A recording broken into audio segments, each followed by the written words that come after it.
नमस्कार प्यारे साथियों, मैं अजीत स्वागत करता हूं आपके अपने प्यारे परिवार रोजगार विद अंकित पर। कैसे हैं आप सब लोग?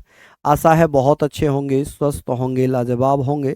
तो जल्दी से लाइव आ जाइए, जुड़ जाइए मेरे साथ। हम लोग चर्चा करेंगे आज मूल अधिकार, फंडामेंटल राइट्स हम लोग पढ़ने वाले हैं। और मैं विश्वास दिला दूं कि आप लोगों के लिए बेहतरीन चैप्टर रहने वाला है, हालांकि थोड़ा लंबा चलेगा। इस चैप्टर को हम बहुत डिटेल में हर उस पॉइंट को पढ़ते हुए चलेंगे जो आपके एग्जाम ओरिएंटेड हैं। आपके एग्जाम में बहुत ज़्यादा प्रश्न यहाँ से पूछे जाते हैं। तो सभी को राधे राधे, नमस्कार, जय हिंद। हम यहाँ पर स्टार्ट करते हैं। पॉलिटी हम लोग पढ़ रहे हैं। पॉलिटी हम लोग यहाँ पर पढ़ेंगे और पॉलिटी में जो आज का हमारा टॉपिक है वो है मूल अधिकार। क्या होगा? मूल अधिकार। और मूल अधिकार में हम लोग बात करेंगे फंडामेंटल राइट्स, जिसे हम इंग्लिश में बोलते हैं फंडामेंटल राइट्स। क्या बोलेंगे? Fundamental right. आप कहेंगे फंडामेंटल राइट्स। अब बात ये आती है कि सर फंडामेंटल राइट्स भारतीय संविधान के किस भाग में हैं, कहाँ से लिए गए हैं, इनके बारे में हम लोग चर्चा करेंगे। देखिए, हम लोग यहाँ पर चर्चा करने वाले हैं कि सर जो मूल अधिकार है ये संविधान के किस भाग में आता है। मूल अधिकार की अगर चर्चा होगी तो आप मुझे बताएंगे कि सर मूल अधिकार कहाँ पर आता है, किसमें इसका सर्वप्रथम विकास हुआ। कुछ ऐसी बातें हम लोग पढ़ेंगे। आप लोग मुझे बताइए कि सर संविधान का भाग 3 जिसमें मूल अधिकारों का जिक्र है, भाग 12 से लेकर 35 तक मूल अधिकारों का वर्णन है। और जब जहाँ मूल अधिकारों की बात आ जाए, जहाँ अधिकारों की बात आ जाए, उस पर्टिकुलर भाग को हम मेग्ना कार्टा कहते हैं। जैसे कि शिक्षा सुधार से संबंधित वुड डिस्पैच आया था, तो भारत के पढ़े लिखे लोगों ने वुड डिस्पैच को शिक्षा का मेग्ना कार्टा कहा था। क्या कहा था? मेग्ना कार्टा कहा था। चलिए, वैसे ही भाग 3 में जब अधिकारों की चर्चा हो रही है तो यहाँ पर भी क्या कहा गया है उसे? भाग 3 को मेग्ना कार्टा। तो संविधान का मेग्ना कार्टा किसे कहते हैं? भाग 3 को। तो मूल अधिकारों का जो जिक्र किया गया है वो कौन से भाग या पार्ट में किया गया है? आप कहेंगे सर किस भाग या पार्ट में इसका जिक्र है? आप कहेंगे सर पार्ट है कौन सा? पार्ट है जी तीसरा। कौन से पार्ट में जिक्र है? तो पार्ट 3 है। अब यहाँ पर पार्ट 3 में जो आर्टिकल्स दिए हुए हैं, आर्टिकल्स हैं 12 से लेकर 35 तक। यानी कि 12 से लेकर 35 तक मूल अधिकारों से संबंधित हैं। इसीलिए भाग 3 को क्या कहा जाता है? भाग 3 को संविधान का मेग्ना कार्टा कहते हैं। क्या कहते हैं? आप कहेंगे सर ये तो हमने पढ़ ही रखा है, संविधान का मेग्ना कार्टा कहते हैं। आप कहेंगे सर इसे क्या कहेंगे? हम मेग्ना कार्टा कहेंगे। चलिए, क्या कहेंगे? मेग्ना कार्टा। ठीक है, मेग्ना कार्टा ऑफ कॉन्स्टिट्यूशन किसे कहा जाता है? मेग्ना कार्टा। चलिए आप बताइएगा, मेग्ना कार्टा ऑफ कॉन्स्टिट्यूशन किस पार्ट को संविधान का मेग्ना कार्टा कहते हैं? आप कहेंगे सर भाग 3 को संविधान का मेग्ना कार्टा कहा जाता है। ठीक है, अब यहाँ पर कुछ फैक्ट हम लोग पढ़ना चाहते हैं कि जैसे सर मेग्ना कार्टा का जो विकास है, या ऐसे कह सकते हैं, ऐसे कह सकते हैं कि सर यहाँ पर हम लोग बात करते हैं। चलिए जल्दी जल्दी से बताइए। बहुत बढ़िया, शानदार। हम लोग बात करेंगे सर जो मूल अधिकार हैं, मूल अधिकारों के बारे में हम बात करते हैं। सर विकास कहाँ पर हुआ? Development of rights, development of fundamental rights. देखिए, अगर मैं बात करता हूँ कि यहाँ पर हम बात करेंगे मूल अधिकारों का विकास सर्वप्रथम कहाँ किया गया है, तो ये कुछ इम्पोर्टेंट फैक्ट हैं कि सर मूल अधिकारों का विकास कौन कौन भैया बताएंगे? मूल अधिकारों का विकास, का विकास कहाँ पर हुआ है? कौन भैया बताएंगे? चलिए बताइए। मूल अधिकारों का विकास यानी कि डेवलपमेंट। आप कहेंगे सर यहाँ पर अगर आपसे पूछा जाएगा तो डेवलपमेंट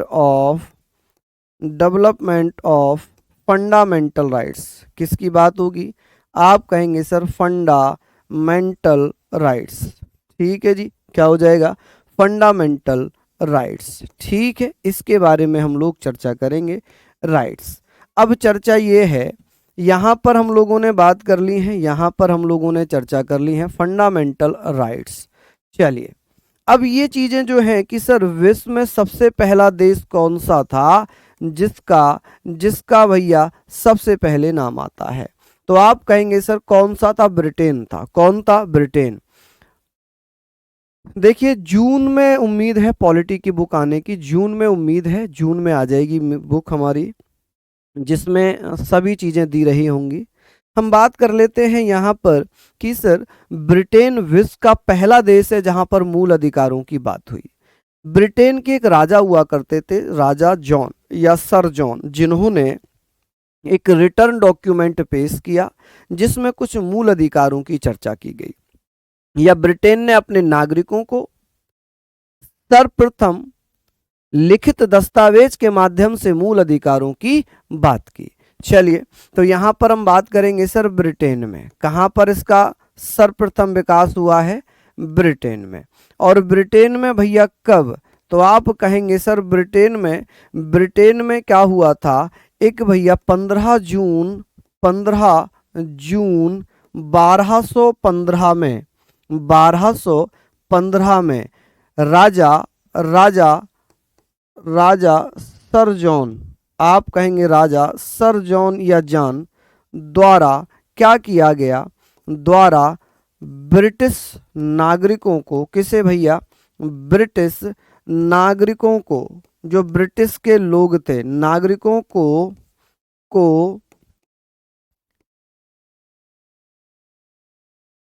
एक लिखित दस्तावेज के द्वारा अधिकार प्रदान किए। एक लिखित, मैं पूरा डिटेल में लिख रहा हूं कि बहुत बच्चे कहते हैं सर आप शॉर्ट लिखते हो समझ नहीं आता।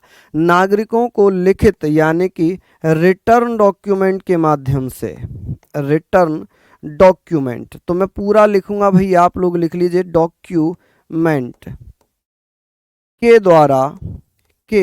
द्वारा अधिकार दिए।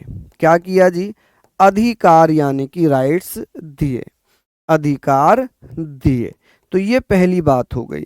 तो आप कहेंगे सर यही क्या था, यही है कि भैया जो लिखित डॉक्यूमेंट था ये प्रथम लिखित डॉक्यूमेंट माना गया।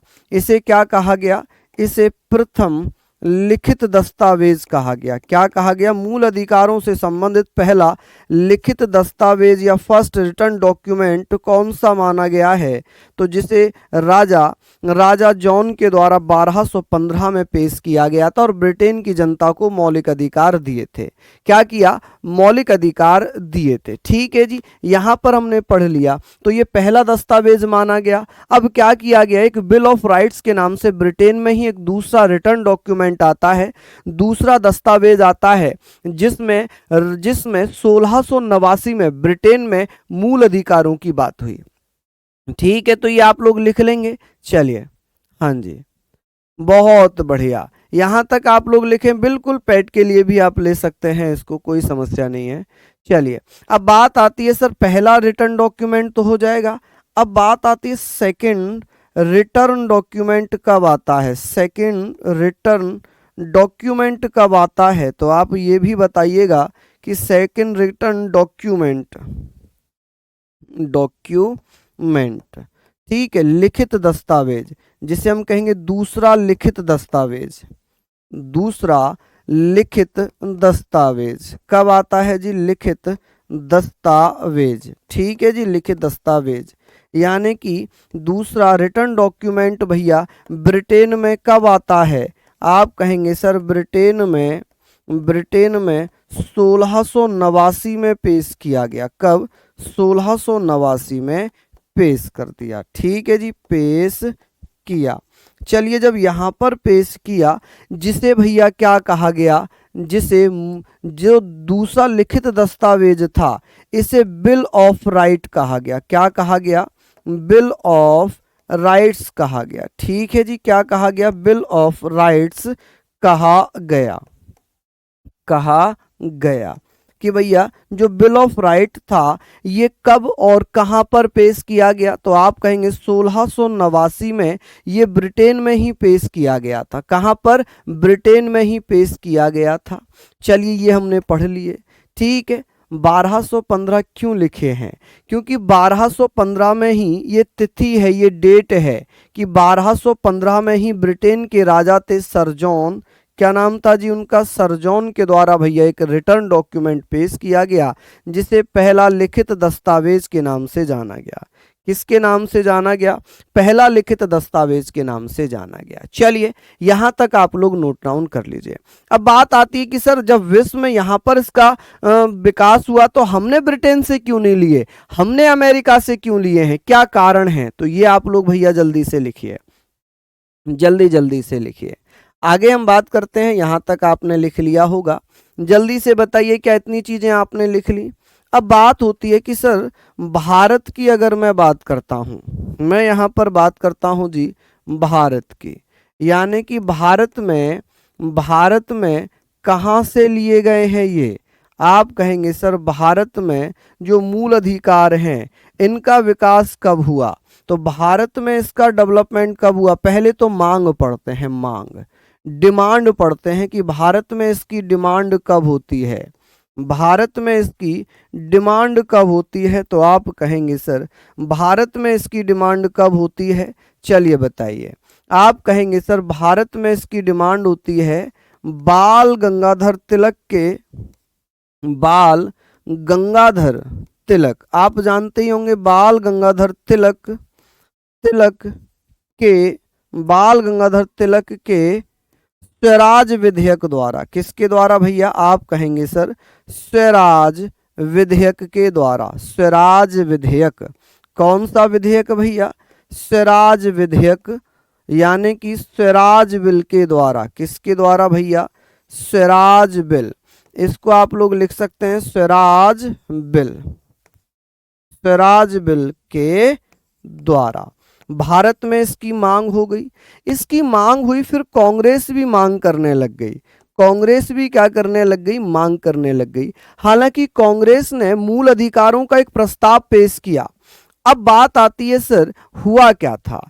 हुआ क्या कि भैया कराची अधिवेशन चल रहा था। क्या चल रहा था? अधिवेशन चल रहा था कराची, कराची अधिवेशन चल रहा था जहां पर मौलिक अधिकारों से संबंधित एक प्रस्ताव पारित किया गया। कौन सा? तो मूल अधिकारों की मांग चल रही है। ये तो बड़ा गड़बड़ वाली बात हो गई। मेरा चैप्टर ही मूल अधिकार है। यहाँ पर हमारा चैप्टर कौन सा है जी? यहाँ पर हम चैप्टर क्या पढ़ रहे हैं? मूल अधिकार पढ़ रहे हैं। तो जाहिर सी बात है मूल अधिकार की बात हम लोग करेंगे, तो मूल अधिकार की बात हम लोग करेंगे। जब ये बात आ गई कि सर यहाँ पर हमने पढ़ लिया, उसके बाद क्या किया गया? ये मूल अधिकारों की मांग चल रही है, फिर क्या किया गया? कांग्रेस का कराची अधिवेशन चल रहा था। कांग्रेस के कराची अधिवेशन में, कांग्रेस के कराची अधिवेशन में एक प्रस्ताव पारित किया गया। कौन सा? कराची अधिवेशन में, ठीक है, कराची अधिवेशन में क्या किया गया? ठीक है, कहेंगे सर कराची अधिवेशन चल रहा था, कांग्रेस सेशन चल रहा था, अधिवेशन को सेशन बोलते हैं, सेशन था। और ये सेशन हुआ था 1931 में। कब हुआ था? 1931 में। और इसके जो अध्यक्ष थे 1931 में हुआ था, और इसके अध्यक्ष कौन थे? अध्यक्ष थे वल्लभ भाई पटेल। अध्यक्ष कौन थे? सरदार वल्लभ भाई पटेल। ठीक है जी, सरदार वल्लभ भाई पटेल। आप कहेंगे सर सरदार कौन थे? वल्लभ भाई पटेल थे। कौन थे? वल्लभ भाई पटेल इसके अध्यक्ष थे।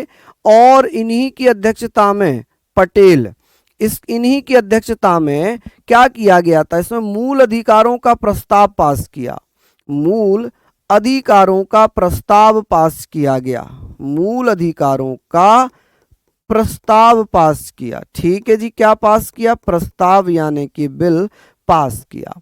ठीक है, प्रस्ताव पास किया।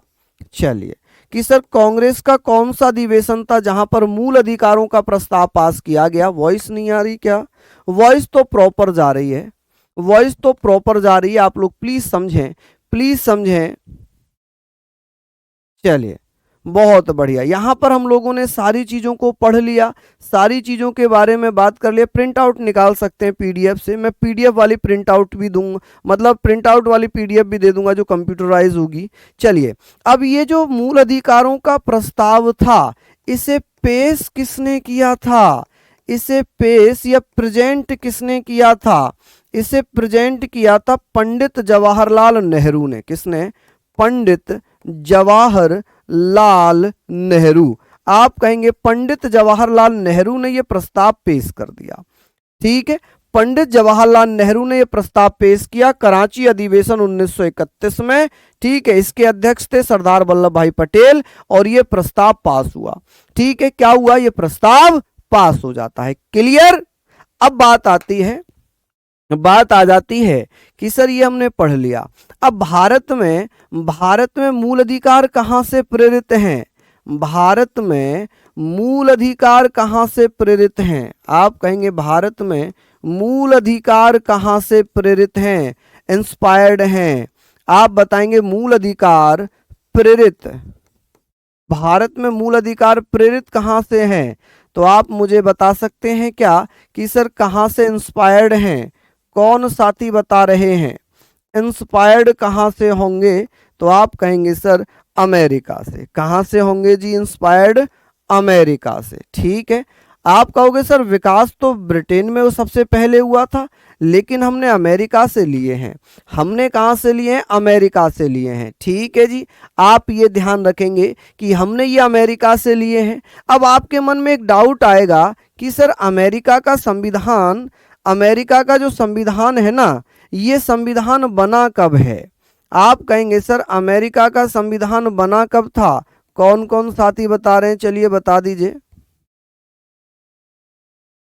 चलिए बहुत बढ़िया, यहां पर हम लोग बात कर लेते हैं कि सर अमेरिका में ये बना है।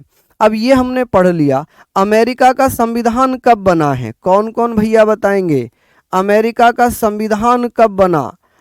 चलिए बताइए, अमेरिका का संविधान बना कि अमेरिका का जो संविधान है ये 1787 में बना। ठीक है, 1787 में। और अमेरिका में लागू कब हुआ है? आप कहेंगे अमेरिका में लागू हुआ 1789 में। 1789 में इंप्लीमेंट कर दिया जाता है अमेरिकी कॉन्स्टिट्यूशन अमेरिका में। लेकिन जिस समय अमेरिका में बना था उस समय मूल अधिकार नहीं थे। उस समय यहां पर मूल अधिकार नहीं थे। अमेरिका में जो मूल अधिकार हैं, मूल अधिकार फंडामेंटल राइट्स, इन्हें बाद में जोड़ा गया। जो मूल अधिकार हैं, ये मूल अधिकार फंडामेंटल राइट्स को इन्हें बाद में जोड़ा गया है। फंडामेंटल राइट्स, आप कहेंगे सर फंडामेंटल राइट्स इन्हें क्या किया गया? राइट्स, फंडामेंटल राइट्स इन्हें बाद में जोड़ा गया। बाद में जोड़ा गया या बाद में 1791 में जोड़ा गया। 1791 में जोड़ा गया, एड ऑन किया गया, जोड़ा गया। या ऐसे कह सकते हैं कि जो अमेरिका का संविधान बना था उसमें मूल अधिकार नहीं थे। अमेरिका के संविधान में मूल अधिकारों को बाद में शामिल किया गया। बाद में शामिल किया गया कब? 1791 में शामिल कर लिया गया। कब शामिल कर दिया जी? 1791 में शामिल कर दिया। ठीक है, ये हमने पढ़ लिया कि भैया ये बताओ, ये हमने पढ़ लिया बिल्कुल। अब हमारे भारतीय संविधान की बात हमने की थी कि कहां से प्रेरित है भैया? आप कहेंगे अमेरिका से प्रेरित है। अब भारत में जो मूल अधिकार थे वो कौन से भाग में थे? आप जल्दी जल्दी से बताइए। आप कहेंगे सर भारत में जो मूल अधिकार हैं वो भाग 3 में है। भाग 3 में 12 से लेकर 35 तक हैं। अब बात ये आती कि सर ये बताएं कि जो भाग 3 है उसे मेग्ना कार्टा भी हम कहते हैं। क्या कहते हैं जी? मेग्ना कार्टा भी कहते हैं। अब मेग्ना कार्टा, जिसमें अगर मैं बात करूं भाग 3 में जब हमारा संविधान लागू हुआ था 26 जनवरी 1950 में, तब इसमें मूल अधिकारों की संख्या कितनी थी? कौन भैया बताएंगे? कौन भैया बताएंगे? चलिए, आप कहेंगे सर मूल अधिकारों के बारे में हम बात करते हैं। देखिए, मुझे लगता है कि आपको जितना मन, जितनी चीजें इसमें लग जाएंगी। जीएस में सबसे इंटरेस्टिंग टॉपिक माना जाता है पॉलिटी। अगर इसमें आपका मन नहीं लगेगा तो यकीन मानना जीएस आपका बड़ा स्ट्रांग नहीं हो पाएगा। देखिए, अगर मैं बात करूं हिस्ट्री, पॉलिटी, ज्योग्राफी, इकोनॉमिक्स, ठीक है, अच्छे खासे क्वेश्चंस पूछे जाते हैं पॉलिटी से। बहुत बढ़िया प्रश्न पूछे जाते हैं। विशाल कह रहे हैं 7 थे, वाह। शिवांश कह रहे हैं 7 थे, बहुत बढ़िया। पूजा कुमारी 7 बता रही हैं। चलिए, बहुत बढ़िया, शानदार। शिवा यादव 7 बता रहे हैं, रवि 7 बता रहे हैं, 8 कौन बता रहा है? ये 8 वाला कौन है? चलिए, हम लोगों ने यहाँ पर ये चीजें पढ़ ली, हम लोगों ने यहाँ पर ये चीजें पढ़ ली। अब बात आती है सर, ये बताइए भारत के संविधान में, भारतीय संविधान की अगर मैं बात करूं तो हमने पढ़ ही लिया था कि भैया भारतीय संविधान में क्या स्थिति है मूल अधिकारों की। तो अभी हमने पढ़ा था ना इंडियन कॉन्स्टिट्यूशन के भाग 3 में मूल अधिकार दिए हुए हैं। किसमें? भाग 3 में मूल अधिकारों का जिक्र भाग 3 में है। और अनुच्छेद कहाँ से कहाँ तक हैं? आप कहेंगे सर अनुच्छेद 12 से लेकर 35 हैं। कितने हैं? 12 से लेकर 35। अच्छा ये बताइए कि भैया मूल संविधान में कितने अधिकार थे? मूल संविधान में अधिकार कितने थे? मूल संविधान में यानी कि ओरिजिनल कॉन्स्टिट्यूशन में आपसे पूछा जाएगा, ओरिजिनल कॉन्स्टिट्यूशन में कितने फंडामेंटल राइट थे? ओरिजिनल कॉन्स्टिट्यूशन में, ओरिजिनल कॉन्स्टिट्यूशन में तो आप कहेंगे सर 7 मूल अधिकार थे। कितने? 7 मूल अधिकार थे। कितने थे? 7 मूल अधिकार थे। वर्तमान में कितने हैं? थे वर्तमान में कितने हैं? आप कहेंगे सर वर्तमान में भैया 6 मूल अधिकार हैं। कितने? 6 मूल अधिकार हैं। ठीक है जी, कितने रह गए? 6 रह गए। भैया एक मूल अधिकार जो है, एक मूल अधिकार जो संपत्ति का अधिकार था उसे अब हटा दिया गया है। उसे क्या कर दिया? हटा दिया गया है। कब हटाया गया जी? आप कहेंगे सर संपत्ति का अधिकार था 19(1)(f) और 31 19(1)(f) और 31 जो मूल अधिकार था संपत्ति से संबंधित, उसे क्या किया गया? 44वें संविधान संशोधन अधिनियम 1978 के माध्यम से संविधान के भाग 3 से निकालकर भाग 12 के अनुच्छेद 300 का में शामिल कर दिया और संपत्ति का अधिकार जो पहले मूल अधिकार था उसे वैधानिक या लीगल अधिकार बना दिया। चलिए यहां तक नोट डाउन करिए, यहां तक नोट डाउन कर लिए होंगे। आगे बात करते हैं कि सर एक संपत्ति का अधिकार हुआ करता था। कौन सा? आप कहेंगे भैया संपत्ति का अधिकार। संपत्ति का अधिकार जिसे हम राइट टू प्रॉपर्टी कहेंगे। संपत्ति का अधिकार जिसे हम क्या कहेंगे? आप कहेंगे सर राइट टू प्रॉपर्टी। ठीक है, इसे हम क्या कहने वाले हैं? Right to property. ठीक है जी, प्रॉपर्टी, राइट टू प्रॉपर्टी कि भैया संपत्ति का अधिकार हुआ करता था। और ये अधिकार किस में था? आप कहेंगे सर एक आर्टिकल है 19(1)(f) और आर्टिकल 31। ठीक है, अब इसे क्या किया? इसे क्या किया गया है कि इसे 44वें संविधान संशोधन के द्वारा, 44वें संविधान संशोधन, 44वें संविधान संशोधन अधिनियम, संशोधन अधिनियम, अधिनियम 1978, 44वां संविधान संशोधन अधिनियम 1978 के द्वारा क्या किया गया? के द्वारा भाग 3 से निकालकर, भाग 3 से निकालकर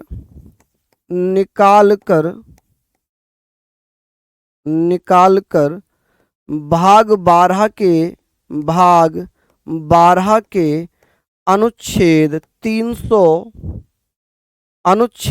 300 का में शामिल कर दिया। का में शामिल कर क्या कर दिया भैया? पूरा लिख रहा हूं मैं सेंटेंस। शामिल कर वैधानिक अधिकार बना दिया। क्या बना दिया? वैधानिक यानी कि लीगल राइट बना दिया। लीगल राइट बना दिया, कानूनी अधिकार बना दिया। ठीक है, लीगल राइट बना दिया। इसका मतलब यह है कि यदि एक पिता की 4 संतान हैं, इसका मतलब यह है कि यदि पिता की 4 संतान हैं तो उस पिता को अपनी प्रॉपर्टी चारों संतानों में बांटनी होगी, चाहे वो बेटी हो या बेटे हो। ठीक है, चलिए 1918 क्या क्या 1918 1978 है बेटा, ये कहाँ गया, ये 1978 है, 1918 थोड़ी ही है। आप कहेंगे कि सर इसका मतलब है कि अगर मेरे दो बेटे दो बेटियां हैं तो मेरी प्रॉपर्टी मेरे दोनों बेटों और दोनों बेटियों में बराबर बराबर बांटी जाएगी। क्या किया जाएगा, बराबर बराबर बांटी जाएगी। तो क्या यहां तक आप लिख सकते हैं, क्या यहां तक आप लोग लिख सकते हैं। चलिए, तो ये जो था, अब ये क्या कर दिया, इसे समाप्त कर दिया। क्या कर दिया, इसे समाप्त, यानी कि इसका एंड कर दिया, समाप्त कर दिया।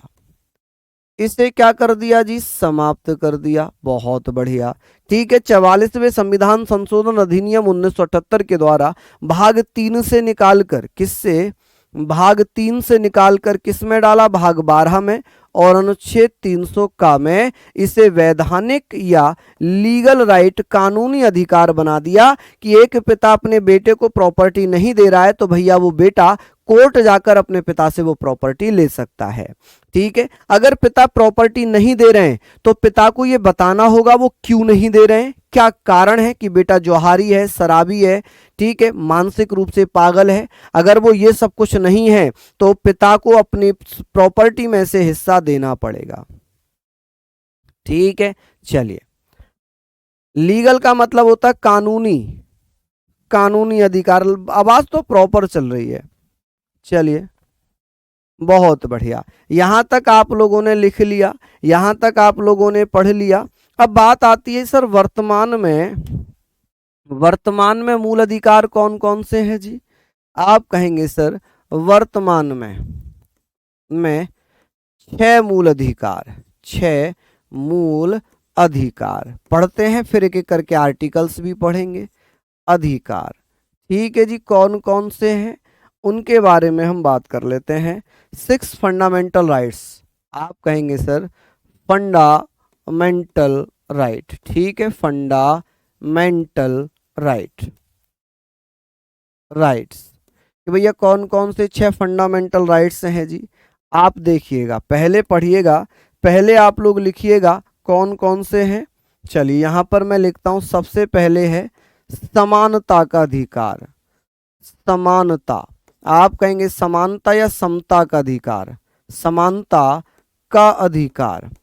आप जानते होंगे भैया कौन कौन से आर्टिकल में, कमेंट करके बताइए जरा। समानता का अधिकार जिसे हम क्या बोलते हैं, राइट टू इक्वलिटी।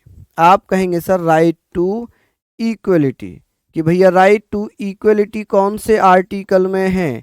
आप कहेंगे सर अनुच्छेद, कौन सा अनुच्छेद होगा, आर्टिकल की बात होगी तो आप कहेंगे सर 14 से लेकर 18 तक, 14 से लेकर 18 तक, यहाँ पर 14 से लेकर 18 तक है। अब ये आप मुझे बताइए कि सर राइट टू इक्वलिटी 14 से 18 है, क्या है जी, 14 से 18। चलिए यहाँ पर हमने पढ़ लिया कि सर 14 से 18 है समानता का अधिकार, राइट टू इक्वलिटी। अब मुझे बताइए समानता के अधिकार में कितने अधिकार दिए हुए हैं। जो बच्चा मुझे बता देगा समझ जाऊंगा कि वो वास्तव में मेहनत कर रहा है, कि सर समानता के अधिकार में कितने अधिकार दिए हुए हैं। राइट टू इक्वलिटी मुझे बताना जरा भैया, कितने हैं 14 से 18 तक, कितने अनुच्छेद हो गए 14 से 18 तक, 14 से 18 तक कितने हो गए। चलिए सर अगर बेटा बाप को ना रखे तो नहीं देंगे, नहीं मना कर देंगे, कोर्ट ने तो साफ साफ कह दिया है। देखिए दीक्षा कह रही है 4, 3 और कौन है जी, 3, अच्छा 5, 5 वाले कौन है, बहुत बढ़िया, जो 5 वाले हैं वो सही हैं। अब जो 4 वाले हैं वो थोड़ा लॉजिक लगाओ, उन्होंने क्या किया 14 से 18 बस 4, 14 + 4 18 हो गए, वो ये भूल गए 14 भी तो काउंट हो रहा था। अगर आप इसे ऐसे काउंट करोगे, इसे ऐसे काउंट करोगे 14, 15, 16, 17, 18 तो 1 2 3 4 5 कितने अधिकार मिल रहे हैं समता के अधिकार में, तो आप कहेंगे सर 5 अधिकार मिल रहे हैं। कितने, 5 अधिकार मिल रहे हैं। यही तो गलती करते हैं हम, यही तो गड़बड़ कर जाते हैं हम मेरे लाल, हम पूरा ही नहीं पढ़ते। चलिए दूसरा हम पढ़ रहे हैं, यहां पर दूसरा हम पढ़ते हैं कि सर स्वतंत्रता का अधिकार। किसका अधिकार? आप कहेंगे सर स्वतंत्रता का अधिकार, स्वतंत्रता का अधिकार। ठीक है, आप कहेंगे राइट टू फ्रीडम, आप कहिएगा sir right to freedom, right to freedom. चलिए, राइट टू फ्रीडम, यहां पर हमने पढ़ लिया सर राइट टू फ्रीडम। चलिए बहुत बढ़िया। राइट टू फ्रीडम है भैया, कौन कौन से आर्टिकल में है? आप कहेंगे सर 19 से लेकर 22 तक। जरा बताना इसमें कितने अनुच्छेद हो गए? अब तो आप बता ही देंगे कितने प्रकार की जो स्वतंत्रताएं मिलेंगी, कितने प्रकार की स्वतंत्रताएं मिलेंगी। तो आप कहेंगे 19, 20, 21, 22, 19, 20, 21, 22, 4 प्रकार की यहां पर हो जाएंगी, 4 प्रकार की हो जाएंगी। ठीक है, चलिए उसके बाद आ जाता है जी, यहां पर हम लोग लिख लेते हैं। आप कहेंगे सर तीसरे में हम लोग लिख रहे हैं, तीसरे में है शोषण के विरुद्ध अधिकार। किसके विरुद्ध भैया? शोषण के विरुद्ध अधिकार, के विरुद्ध अधिकार, शोषण के विरुद्ध अधिकार, शोषण के विरुद्ध अधिकार। अब आप मुझे बताइएगा right against to exploitation, right against, किसके अगेंस्ट है भैया? Right against to exploitation, to right against to exploitation. आप कहेंगे सर किसका एक्सप्लॉयटेशन किया जा रहा है? देखिए अनुच्छेद 23 ये कहता है कि मनुष्यों को, महिलाओं को, बच्चों को बेचना, राइट टू अगेंस्ट एक्सप्लॉयटेशन लिखो इसको, ऐसे लिखो right to against exploitation, right to against exploitation. ठीक है जी, आप कहेंगे सर किसी का शोषण करने पर रोक लगाता है, एक्सप्लॉयटेशन। ठीक है, ये कौन से आर्टिकल में आता है? आप कहेंगे सर ये कौन से आर्टिकल में है? तो ये आ जाता है जी आपका 23 और 24 में, अनुच्छेद 23 और 24 में। हालांकि हमें एक एक करके पढ़ना पड़ेगा ये सब। ठीक है, एक एक करके हम पढ़ेंगे इनको, अच्छे से डिटेल में मेहनत से पढ़ेंगे, क्योंकि एक भी क्वेश्चन ऐसा नहीं होना चाहिए जो हमारा पढ़ाया हुआ ना हो। ठीक है, अब बात आती है धार्मिक स्वतंत्रता का अधिकार। किसका? धार्मिक स्वतंत्रता का अधिकार, धार्मिक स्वतंत्रता का अधिकार। चलिए आप कहेंगे भैया धार्मिक स्वतंत्रता का अधिकार, इसे हम क्या कह सकते हैं? इसे हम कहेंगे sir right to religious freedom. आप कहेंगे राइट टू रिलीजियस फ्रीडम। ठीक है जी, फ्रीडम, उम्मीद है आप लोग लिखेंगे राइट टू रिलीजियस फ्रीडम।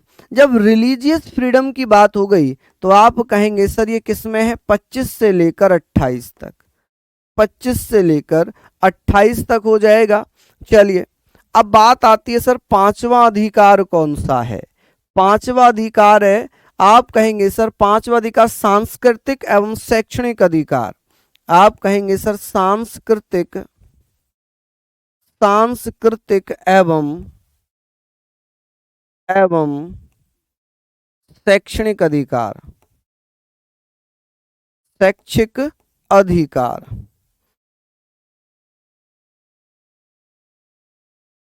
शैक्षिक अधिकार।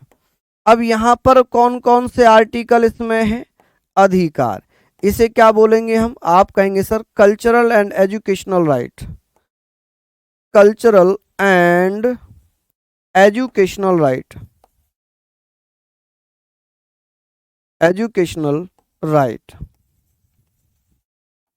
Right, cultural and educational right. अब ये कौन कौन से आर्टिकल में है? तो आप मुझे बताएंगे कि सर ये 29 और 30 में है। किस में? 29 और 30 में। ठीक है, अब एक अधिकार बच गया छठा, जिसे हम क्या लिख सकते हैं? यहां पर लिख दूं क्या? यहां पर लिख दूं क्या? आप अपने नेक्स्ट पेज पर लिख लेना, है ना। चलिए आगे ही लिख देता हूं। चलिए यहां तक आपने लिख लिया, ये 5 अधिकार हो गए 29 30। अब बचता है छठा, ठीक है, क्योंकि एक तो हटा ही दिया, ये तो हमने हटा ही दिया। अनुच्छेद 31 तो हमारा गया, अब हमारा बचेगा अनुच्छेद 32, संवैधानिक उपचारों का अधिकार, कॉन्स्टिट्यूशनल रेमेडीज। आप कहेंगे सर पहले जल्दी से बताइए यहां तक लिखा या नहीं लिखा। आई होप आपने लिखा होगा।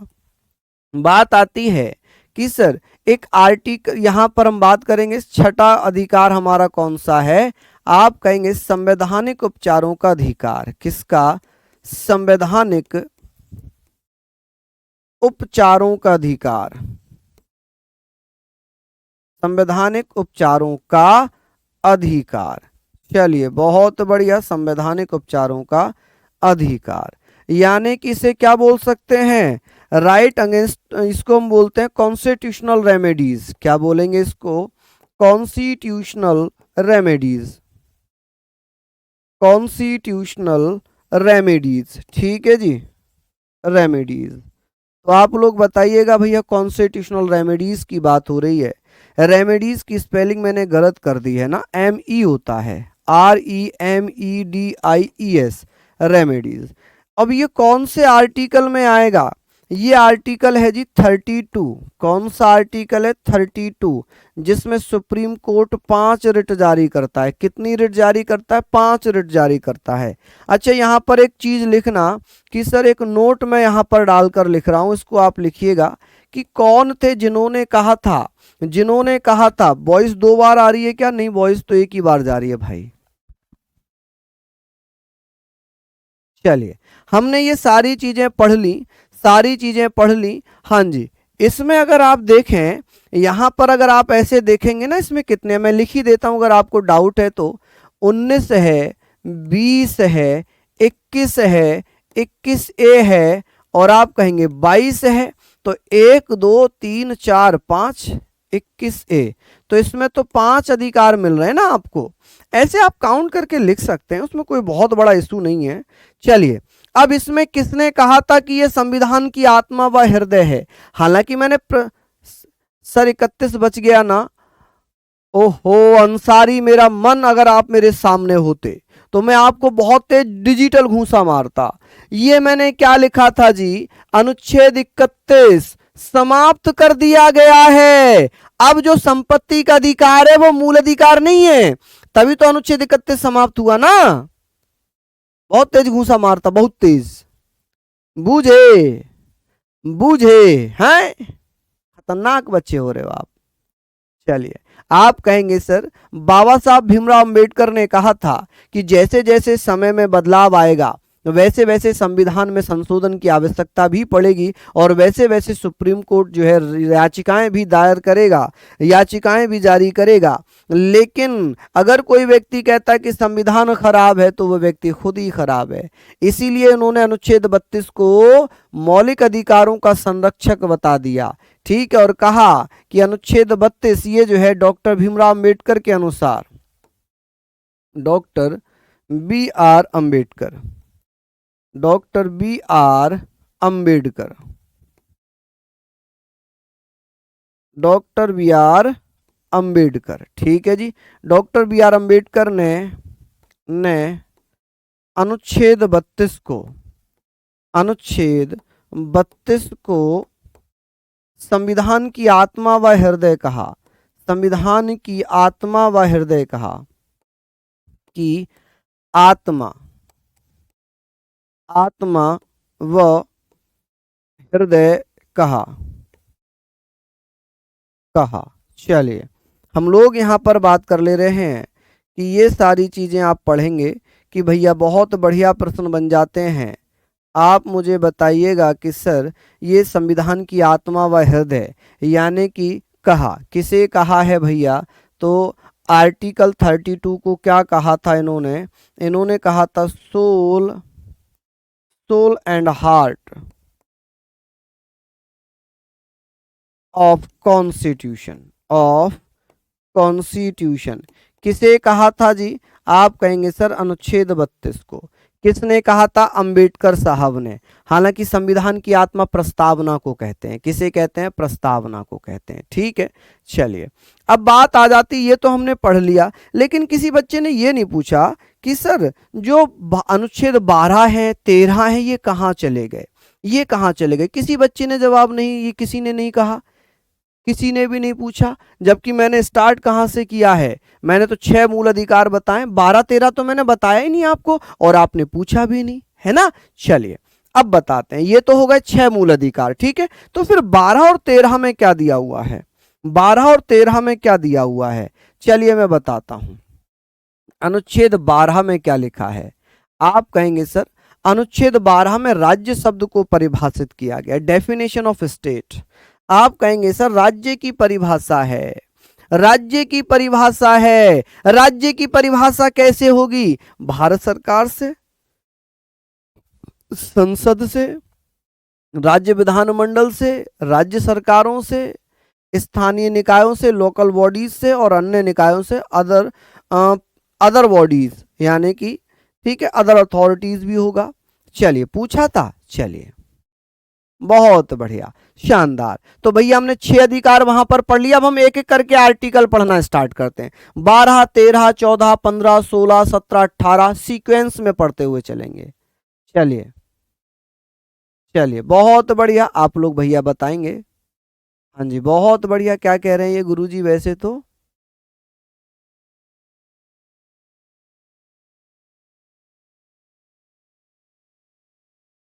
अच्छा आशीष बहुत बढ़िया। मोहम्मद तालिब कह रहे हैं 12 में तो राज्य शब्द का परिभाषा है, पुनरावलोकन।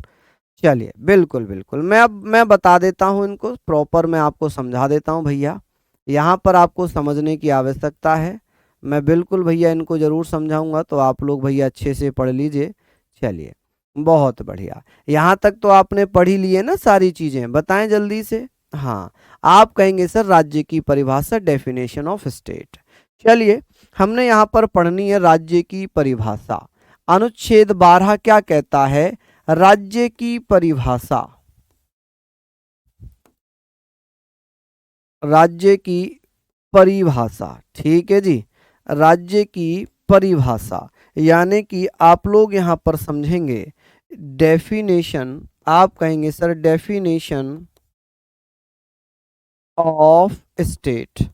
देखिए स्टेट की अगर मैं बात करूंगा कि भाई राज्य की परिभाषा कैसे बनेगी, राज्य की परिभाषा कैसे होगी, तो आप कह सकते हैं कि सर राज्य की परिभाषा कैसे बनेगी, तो आप कहेंगे सर यहाँ पर राज्य की परिभाषा जो बन रही है वो कैसे बनेगी, चलिए बता दीजिए। आप कहेंगे सर राज्य की परिभाषा, समझें आप, देखिए भारत सरकार, यहाँ पर आप कह सकते हैं कि सर भारत सरकार इसमें शामिल होगी, भारत सरकार को शामिल किया जाएगा। ठीक है, इसमें भारत सरकार हो गई, इसमें संसद हो गई, संसद मतलब पार्लियामेंट हो गई, इसमें भैया पार्लियामेंट लिख लो, भारत सरकार तो गवर्नमेंट ऑफ इंडिया हो ही जाएगी, पार्लियामेंट हो गई। ठीक है, इसको गवर्नमेंट ऑफ इंडिया लिख लो, गवर्नमेंट ऑफ इंडिया। ठीक है, इसको आप लिखो भैया संसद हो गई, राज्य सरकारें हो गई, क्या हो गई? राज्य सरकारें, राज्य सरकारें गवर्नमेंट ऑफ स्टेट्स हो गई। आप कहेंगे sir government, government of states, राज्य सरकारें, ठीक है, ऑफ स्टेट्स।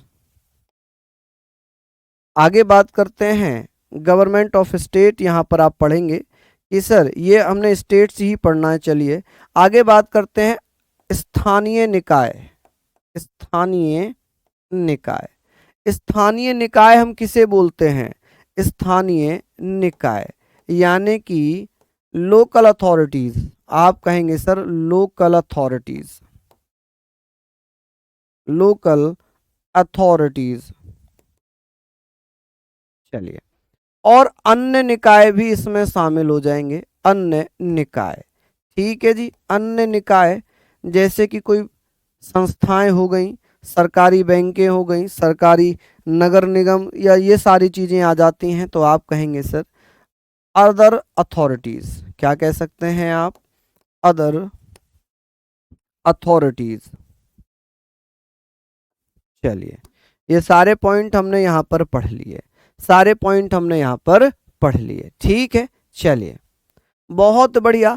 अब आपको लग रहा होगा कि सर ये राज्य क्या है, राज्य क्या होता है? क्या यहां पर किसी स्टेट को मैं यूपी बिहार से रिप्रेजेंट कर रहा हूं? ना। राष्ट्र का मतलब क्या है? राष्ट्र का मतलब है ये हमारे नेशन की बात कर रहा है, ये हमारे राष्ट्र की बात कर रहा है। ये राज्य नहीं है, ये हमारा राष्ट्र है, नेशन है। ठीक है, तो स्टेट यहां पर उत्तर प्रदेश महाराष्ट्र को रिप्रेजेंट नहीं कर रहा, यहां पर किसको रिप्रेजेंट कर रहा है? यहां पर आप कहेंगे सर ये हमारे नेशन को रिप्रेजेंट कर रहा है। ठीक है जी, तो ये सारी चीजें आप लोग लिखेंगे।